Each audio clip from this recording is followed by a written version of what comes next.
Well, I'm about to give you the 4 most powerful words in human resources. Go ahead, try to figure it out. 4 words that can actually change a conversation, change the direction of a situation, make your life easier even.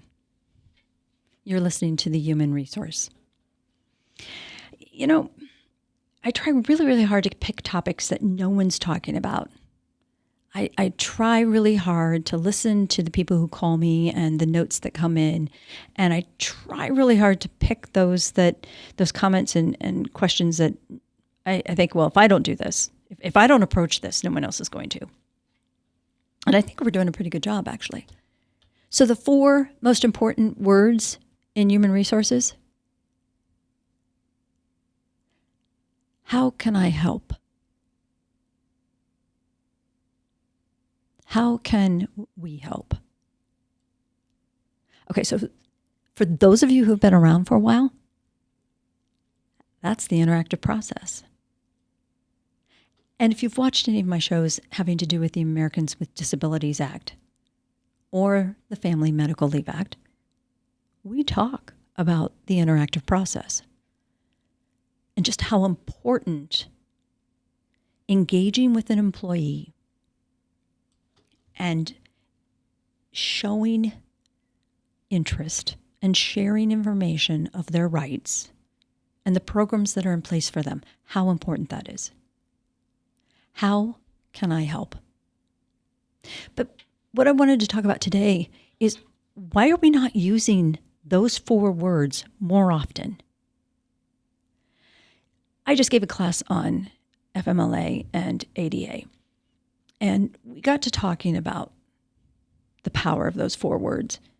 And one of the comments came up is the interactive process, are those questions appropriate from a supervisor or from a team lead? Or is that something that's only successful or should be applied by a human resource representative?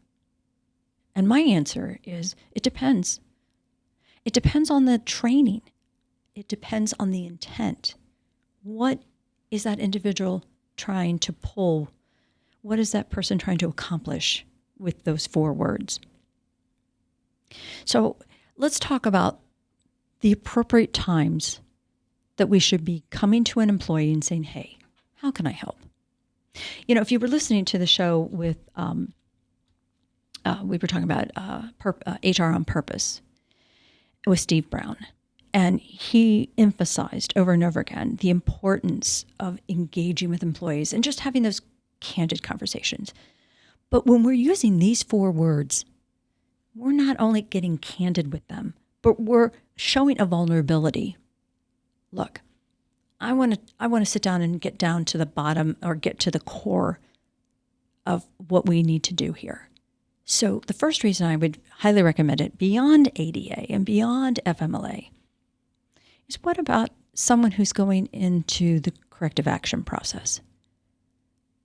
You have a supervisor, hopefully, partnering with you and saying, hey, the performance on this individual has waned.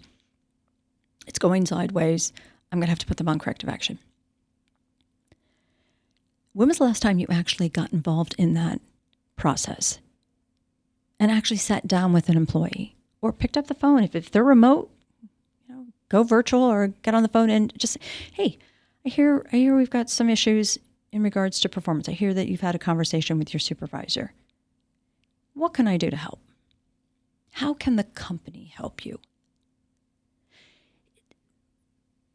What do you expect from that? You know, what you can expect is that individual's going to either come back and tell you there's a personal issue. Maybe they come back and say there's a health reason. Maybe there's a training issue. Maybe, God forbid, you find out that the root problem is the individual's being harassed. They don't feel safe. They don't feel that they're secure. They feel they're being retaliated against. Now, if you really think about that list that I just gave you, those are pretty powerful reasons why you need to know what's going on. those are really powerful reasons why we don't want to necessarily move forward in a corrective action, God forbid, termination, if it's something that we need to, a much bigger picture, we need to start addressing. How can I help you? What can I do for you? How about it's an investigation?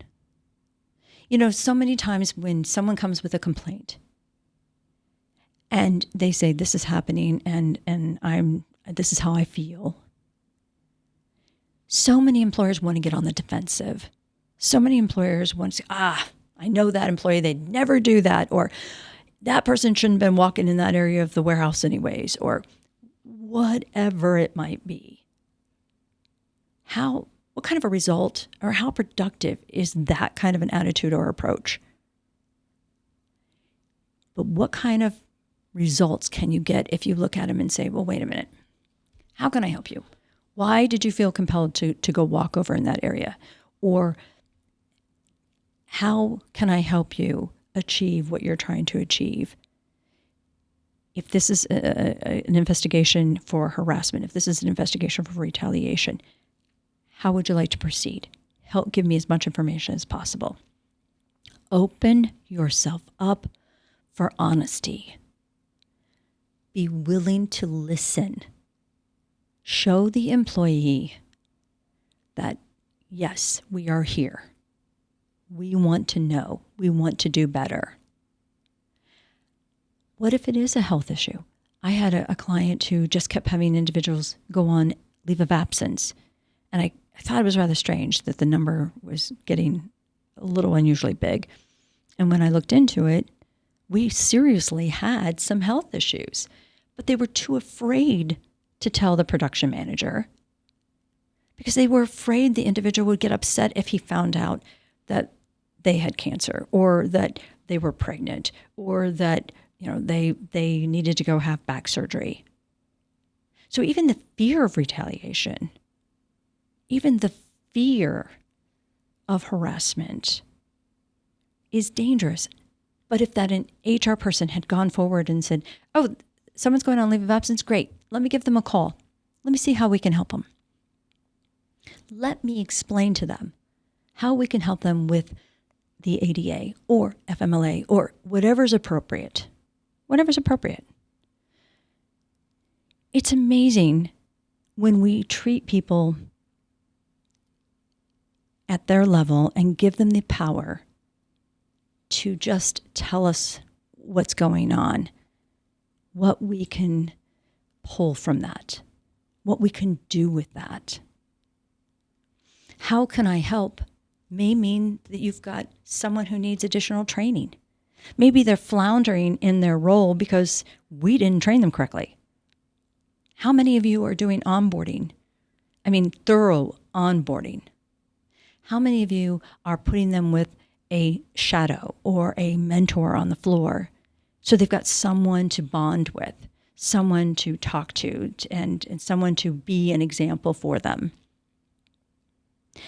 How many employees do you have on the floor or in the company that are just kind of slipping away because they're working more and more remote? And we're not really certain of their productivity. But no one's called them to say, hey, we don't hear from you anymore. Is there anything I can do for you? How can I help you feel more engaged? Yes, we're working remote far more often than we used to.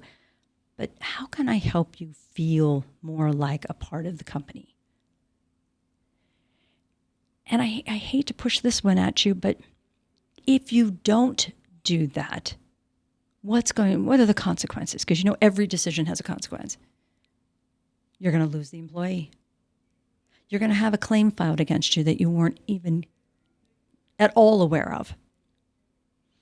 Or worse yet, you're going to end up with someone coming into the company and literally stripping it with rumors and disruptions and putting it out on social media. So your goodwill, your reputation, everything that you've built and tried to protect as a company is out for God and country. How can I help? What can I do for you?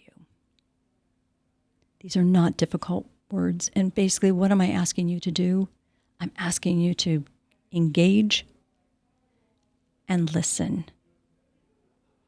If you can't do that because you can't get beyond your ego or you don't feel it's important enough, then you don't need to be in human resources. This is a different world. And again, if you've been watching the show and listening to the show, we have to start doing things differently. I have told you over and over again for the last few years, get comfortable with being uncomfortable, because change is here and change is the only constant in the universe. This is not something that you have to be trained for. It's just being a good person. And human resources is too important to the company not to understand that. So, how can you help? Go back to work tomorrow morning or whenever you get in the office and ask yourself, who should I check on?